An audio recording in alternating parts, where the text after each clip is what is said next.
স্কোয়ারে বক্তৃতা দিয়ে পার্লামেন্টে বক্তৃতা দিয়ে এক কথা না। মাননীয় সদস্যবৃন্দ কথাই বলতে দেবেন না, এই অ্যাটিটিউড খুবই খারাপ।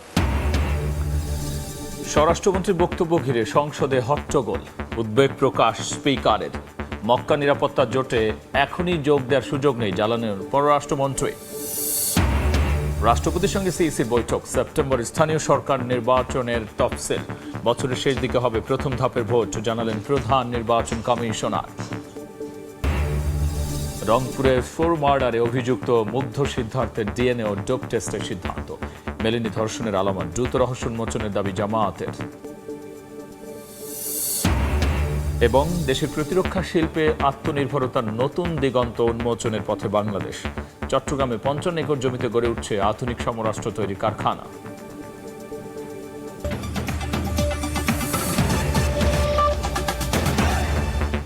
জনপদের সময় সঙ্গে আছি আমি গোলাম রাব্বি। দেশের আইন শৃঙ্খলা পরিস্থিতি নিয়ে ঢালাও ব্যর্থ বলা পল্টনে জনসভার বক্তব্যের মতো। স্বরাষ্ট্রমন্ত্রীর এমন বক্তব্য ঘিরে সংসদে বিরোধী দলীয় এমপিদের হট্টগোল। সংসদের ভবিষ্যৎ নিয়ে উদ্বেগ প্রকাশ করে যুক্তি দিয়ে বক্তব্য খণ্ডন ও কথা বলার স্বাধীনতা হরণ না করার আহ্বান জানান স্পিকার। এদিকে পররাষ্ট্রমন্ত্রী জানিয়েছেন, বাংলাদেশ ইতিবাচক হলেও মক্কা নিরাপত্তা জোটে এখনই যোগ দেওয়ার সুযোগ নেই।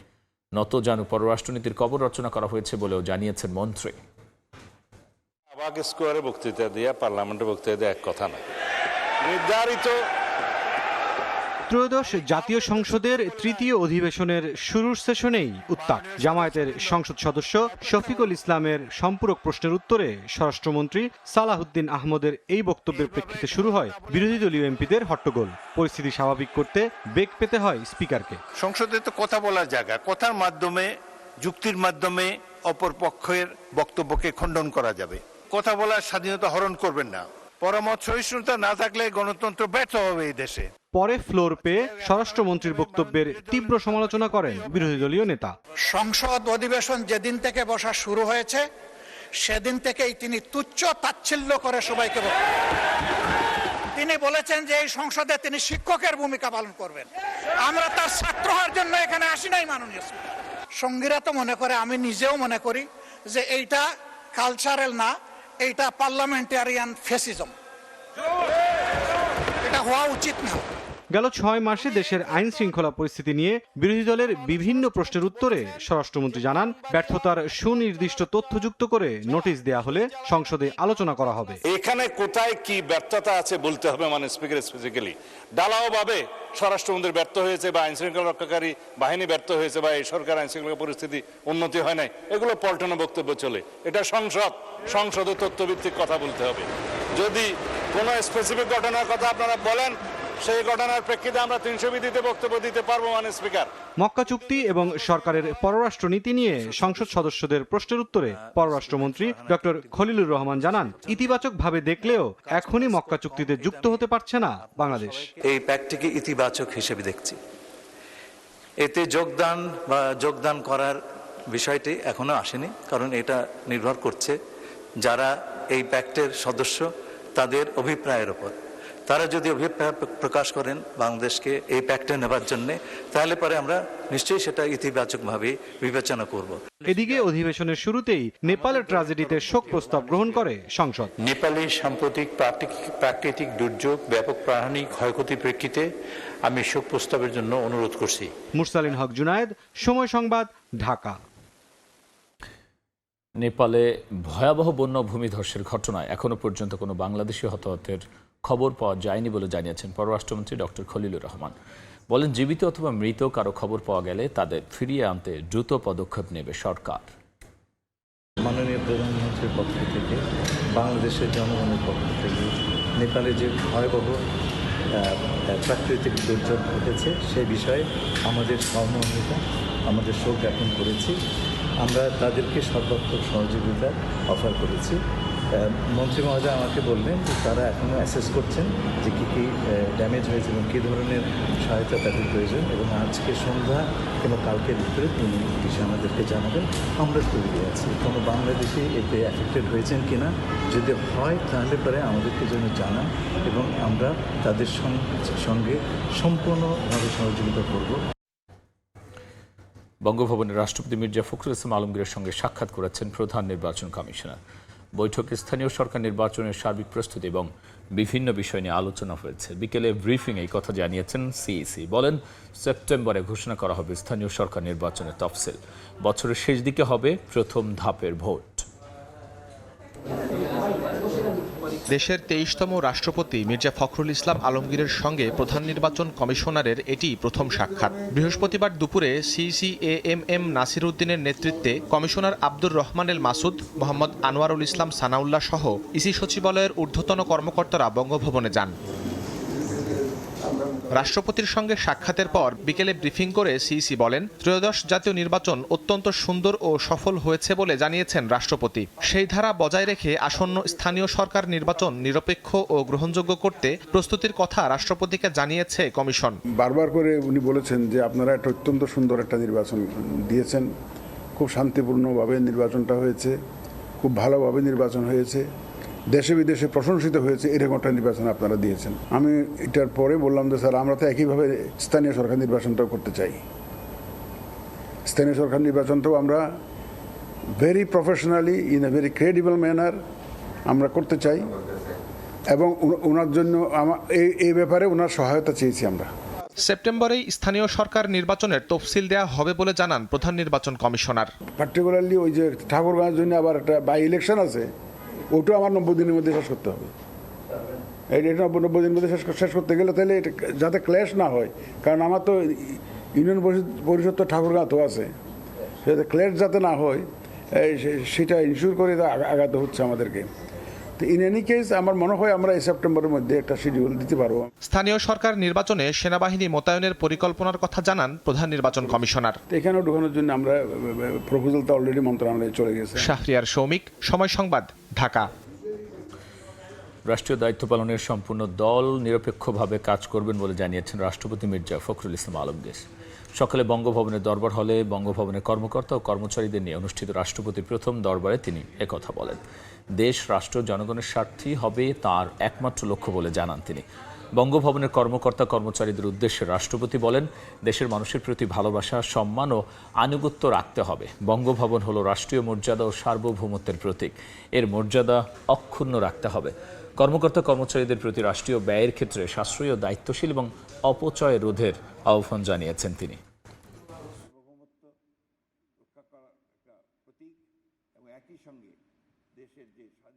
আমি এখন সম্পূর্ণভাবে একজন দল নিরপেক্ষ মানুষ এবং আমার রাষ্ট্রের রাষ্ট্রপতি হিসেবে দায়িত্ব গ্রহণ করার পরে আমি সব কিছুর রাজনীতির ঊর্ধ্বে আমি থাকবো বলেই আমি শপথ নিয়েছি।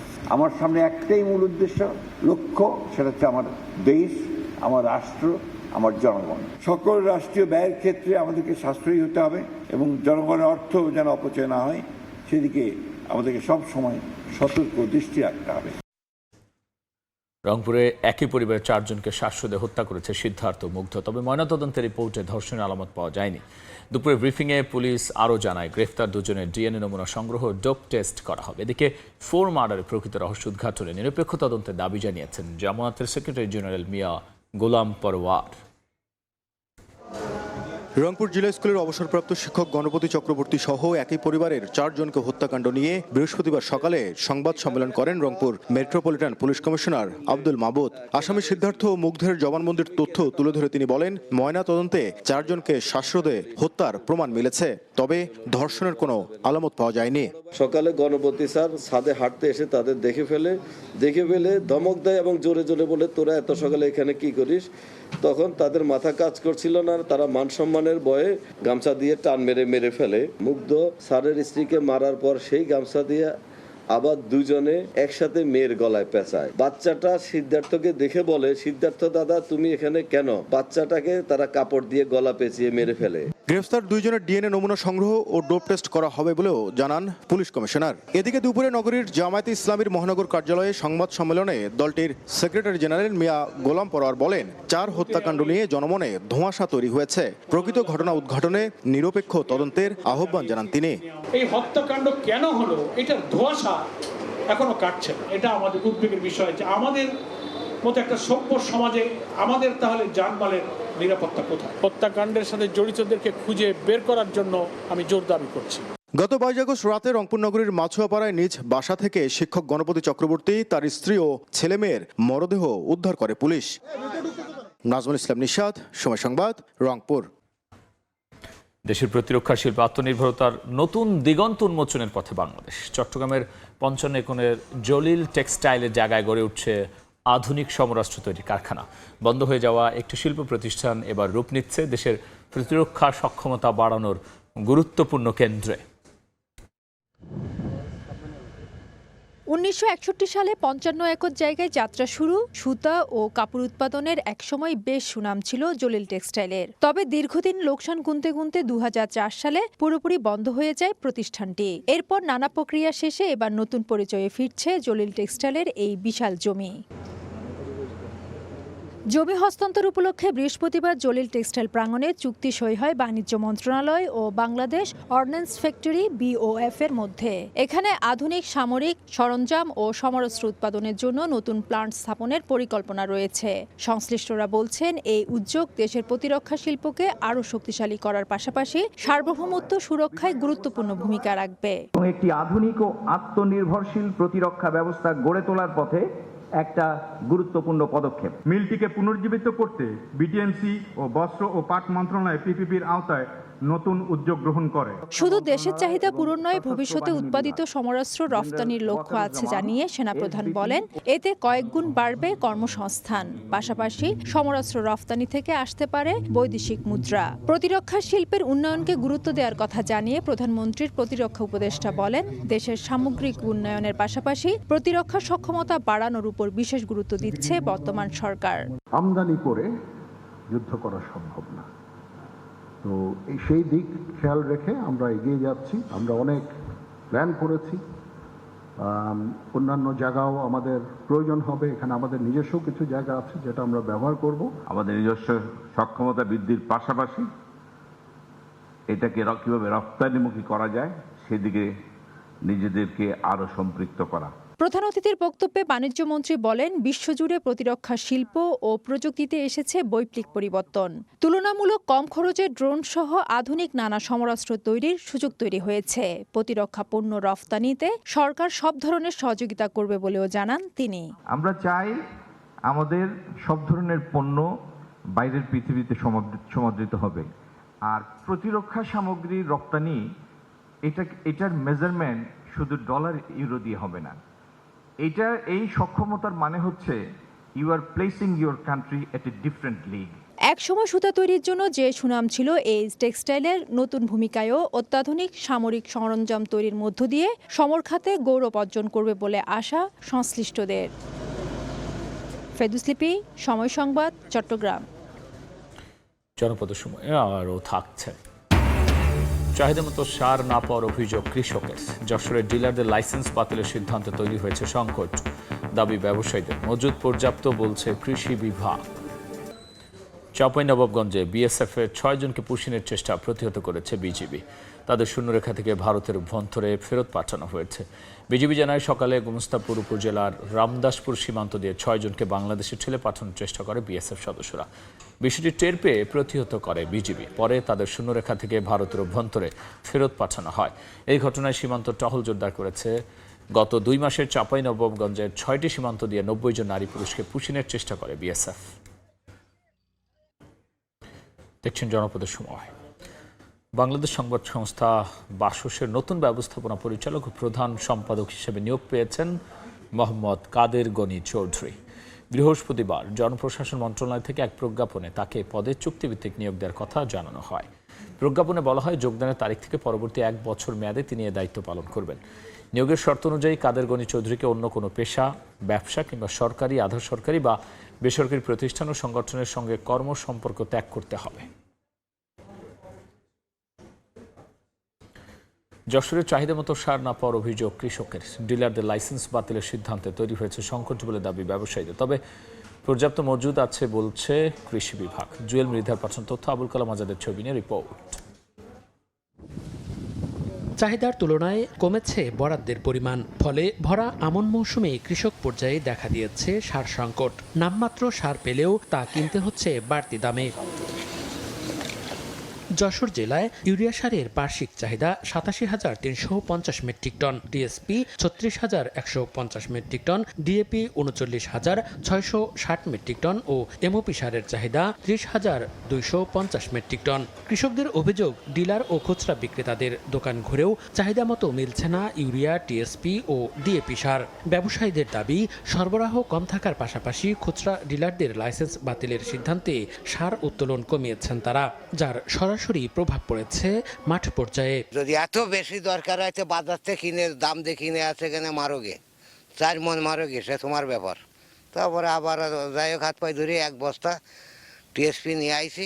সার পাচ্ছি না, আজ 7 দিন ধরে ঘুরে ঘুরিয়ে, তাও কালকে 1 বস্তা সার দিতে চাইছে। আমি বললাম আমার 2 বস্তা লাগবে, হবে না। টিএসপি লাগবে ধরেন আপনার 150 বস্তা, 200 বস্তা, পাচ্ছি ধরেন 50 বস্তা।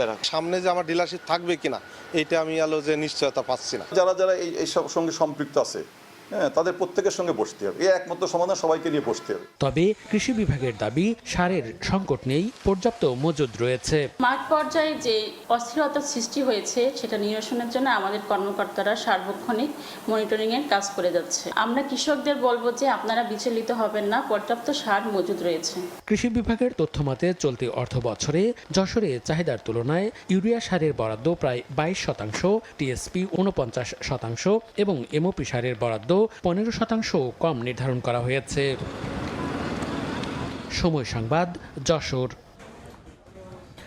6 বছর আগে বন্ধ হওয়া খুলনা যশোরের 9 রাষ্ট্রায়ত্ত পাটকলের 5টি বেসরকারি ইজারায় চালু হলেও ভাগ্য ফেরেনি শ্রমিকদের। একসময় খালিশপুর শিল্পাঞ্চলের 25-30 হাজার স্থায়ী অস্থায়ী শ্রমিক কাজ করলে এখন 5,000-এর মতো। ইজারের পর অধিকাংশ অভিজ্ঞ শ্রমিক পাননি কাজ। নতুন শিল্প না হওয়ায় বাড়ছে তরুণদের কর্মসংস্থান সংকটও। নিয়ামুল হোসেন কোচির ছবিতে আব্দুল্লাল মামুন রুবেলের রিপোর্ট। একসময় দিনরাত চলত উৎপাদন, হাজারো শ্রমিকের পদচারণায় মুখর থাকত খালিশপুর শিল্পাঞ্চল। এখন সেই দৃশ্য অনেকটাই অতীত।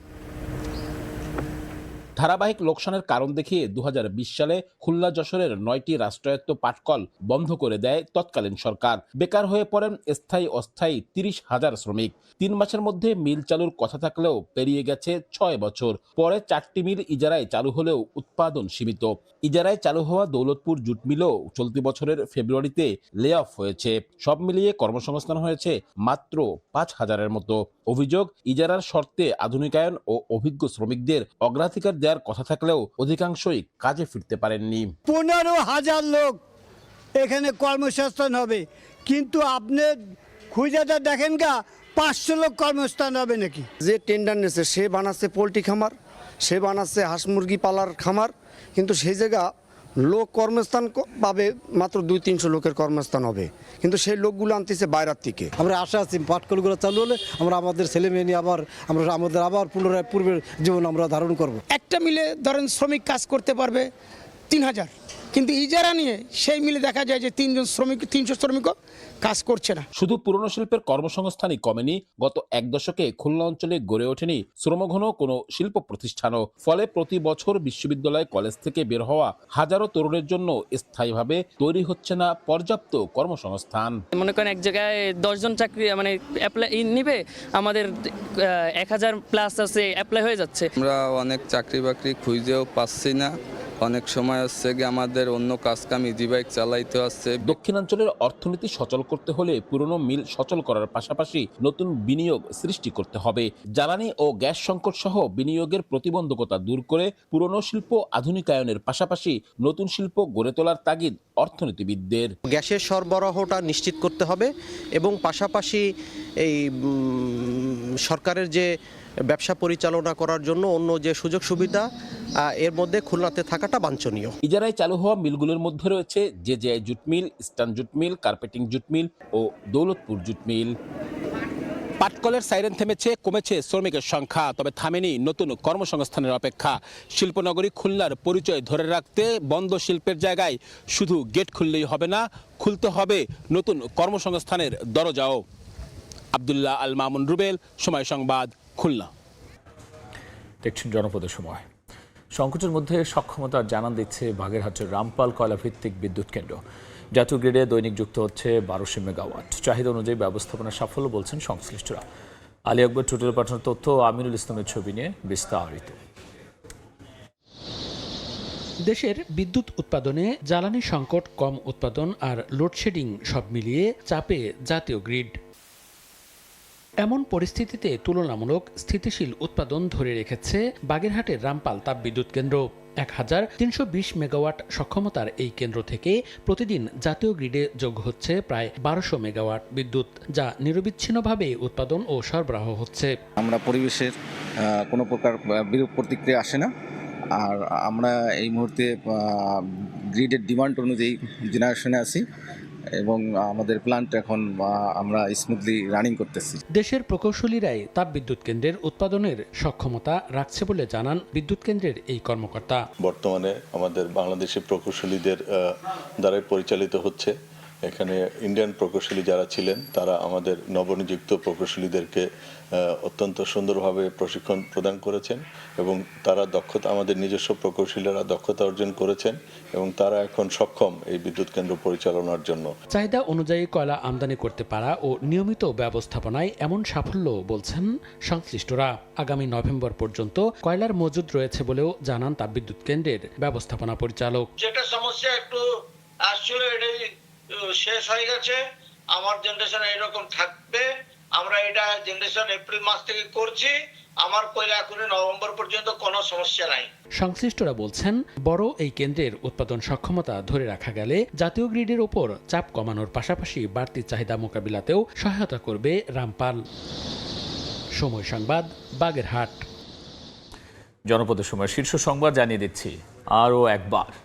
শাহবাগ স্কোয়ারে বক্তৃতা দিয়ে, পার্লামেন্টে বক্তৃতা দিয়ে এক কথা না। মাননীয় সদস্যবৃন্দ, কথাই বলতে দেবেন না, এই অ্যাটিটিউড খুবই খারাপ। সংসদে হট্টগোলের পর ওয়াকআউট বিরোধী দলের। আইন প্রণয়নের সহযোগিতা না করাই উদ্দেশ্য বললেন স্বরাষ্ট্রমন্ত্রী। সংসদীয় স্বৈরতন্ত্রের অভিযোগ নাহিদের। রাষ্ট্রপতির সঙ্গে সিইসির বৈঠক। সেপ্টেম্বরে স্থানীয় সরকার নির্বাচনের তফসিল। বছরের শেষ দিকে হবে প্রথম ধাপের ভোট, জানালেন প্রধান নির্বাচন কমিশনার। এই ছিল জনপদের সময়। এরপর রাতের সময় নিয়ে আবারও আসছি কিছুক্ষণ পর। সঙ্গেই থাকুন সময়।